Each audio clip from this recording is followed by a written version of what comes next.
Video, I want to do a reaction on the president's interview with the three gentlemen who went to State House upon his invitation. But before I do so, kindly, if this is the first time you're watching our videos, make sure that you subscribe, like and comment, because that's the best support you can always give this channel. Now let me dive into the video today. Now the president had a very successful interview that happened in the State House.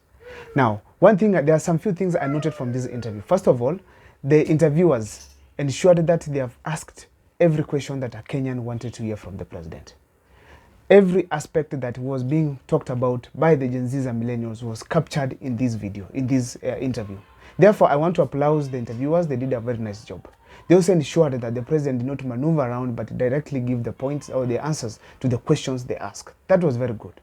Now, when I listened to this interview correctly, the president was trying to give a blame to this communication team, particularly on the issue of the finance bill. Now, I have to say that his communication team is part of it, and the biggest mistake is on him, because when he realized the public did not have the knowledge about the finance bill, he did nothing. Therefore, he should not carry the blame to these people. Now, that thing captured me, because I feel like the president is going to blame someone else, yet it is himself who has been behaving that way all along. We saw it in the finance bill 2023, and now in the 2024 it was the same case. People have always been giving opinions on how to do this and that, particularly in the government, but President Ruto always does the way he feels. Therefore, you cannot blame the communication team, because he is the person he knows he is.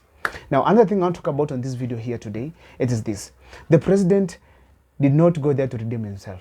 That was very wrong. The president was first to go there and ensure that he has restored the public trust that has been happening. He did not take time, even the questions that were asked about the kid who was shot 8 times on his back, even the other deaths that occurred. The president did not show some form of empathy that was supposed to come out from a president and leader who is leading youths who have been killed in the country. He did not express himself in an extent that you can feel he's really feeling sorry for this. Despite just not being saying sorry, he could have expressed himself at least to say sorry in another way, to ensure that at least the public feels it. Because as the president was done an interview, there was somebody who was at home with the kid who was waiting to bury the kid. That was very bad. He was supposed to be remorseful and at least show some empathy and tell the family, we are bereaved and this is really very bad. As a father, I don't like it, and we are going to ensure we do something as a government. The president did not take that into account. The president knew very well that the questions that were being raised by the Gen Zs were very legitimate, but he went there in the interview very defensive. That was very wrong, because the defensive aspect of it makes him look like he has kiburi, and that is very wrong. That's what the country does not want from him. Therefore, the president was supposed to accept that the government has done so many things that are wrong, and as we're moving forward, we're going to work together to ensure that everything has been abolished. Also, the president, another thing I noted, that the president tried to give a blanket aspect that is going to act as from tomorrow. That is the promise that people have been waiting for him every now and then. I've been saying that. That's the promises that he's been making in his speeches, where he said, we are going to do, you're going to see this, watch the pace, watch that, yet he does not do anything. Therefore, I want to ask the president that in such a scenario, if it occurs next time in the future, he should give some orders right on the spot. He could have taken that opportunity to say, Linturi will go home. The salaries of the MPs will be reduced. The salaries of this and that will be done this and this. Such leaders will stop doing and this and that. But instead, we had a blanket promise that if you are going to see some things happening, changes, watch this space. Another thing I noted from there is that the president does not really understand the seriousness within the Gen Zs and the millennials. Why? The president was saying that when the economy of the country is stable, we are going to have the CS coming back. That is very wrong. People don't want the CS because these people are useless in that position. They're just taking public money that can be channeled to schools and other parts of the sector of other sectors of the economy. Therefore, I want to tell the president that was not the point to mention there. There are many other things that were mentioned by the president, including the issues of Linda Mama and many other things that were not supposed to be affected by his regime, but he went ahead to affect to scrap off these things. Now, therefore, the president did not restore the public by telling us anything positive that was going to help the common Mwananchi in his speech, in his interview, particularly with the members of the media that went to State House.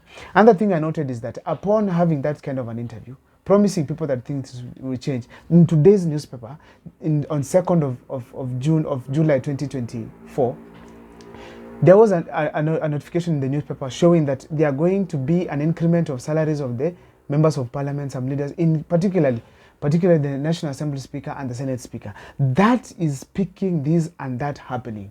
Was it supposed to happen at this point in time? An advertisement of that nature? That was not supposed to happen. Therefore, we can't really blame the communication team of the president. But we need to talk about the general management of the government, because the governance now is showing that even the old people are crying for are not considered, are landing on deaf ears. Because was there supposed to be an advertisement on the increment of salaries of the National Assembly Speaker and the Senate Speaker? That was not supposed to happen, because these people have a lot that we Kenyans, we are saying the amount of money they're earning should be reduced so that they can go there as servants. Now, what is the solution to this? The president to be strong enough and speak these things boldly and say this and that is not going to happen, or this is going to happen as from tomorrow, and then at least the public can gain some confidence to it. Kindly on the comment section, make sure you write, if you comment, make sure you comment on how you felt about the president's speech. My name is Abel Mokwa. If this is currently the first time you're watching a video, once again, make sure that you subscribe, like, and comment, because that's the best support you can always give this channel. See you next time.